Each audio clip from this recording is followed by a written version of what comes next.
l'énergie vitale universelle.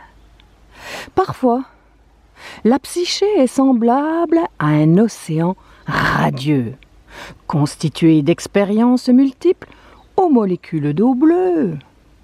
Parfois, c'est la mer d'huile, celle de la grande bleue, avec ses eaux calmes et tranquilles, belles et bleues. Puis, le vent commence à se lever pour devenir agité par bleu. Alors, ces courants profonds, nuancés, se révèlent mystérieux. Le vent fourcit, les vagues battent avec force par ce temps pluvieux qui, au fil du temps, évolue vers un état tumultueux. Que faire sur un rafiot nommé le bateau du malchanceux, avec ce mauvais temps et ces vents tempétueux? Que faire sur cette frêle embarcation, peu chanceux, face à un tsunami dévastateur, tempétueux? Que faire sur cette coquille de noix, sans œufs, sans barreur, sans guide, seul à la dérive? C'est dangereux, c'est l'insécurité assurée, sans le repère d'un phare lumineux. Puis, peu à peu, le temps se calme, et c'est heureux, avec l'observation des ombres et des lumières bleues.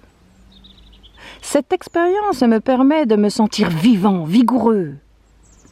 Elle s'est transformée en un cadeau mal enveloppé de rubans bleus. Ces situations façonnent notre être et c'est parfois laborieux. Avec nos strates inconscientes émergées, c'est curieux. Tel le retournement d'un iceberg, c'est majestueux. Car, après les grandes marées, revient toujours le ciel bleu. Et ainsi, la vie laisse place à la saison du renouveau et du jeu, en étant un être libre, autonome et respectueux de soi, de l'autre, pour grandir ensemble, heureux, pour, pas à pas, s'amuser de la vie, car tel est l'enjeu. Celui de garder l'élan de notre énergie vitale, et c'est joyeux de se sentir vivant, en santé, pour partager des moments heureux. Il y a de la joie, tralalalalala, il y a de la joie, tralalalalala, la la la la la la la.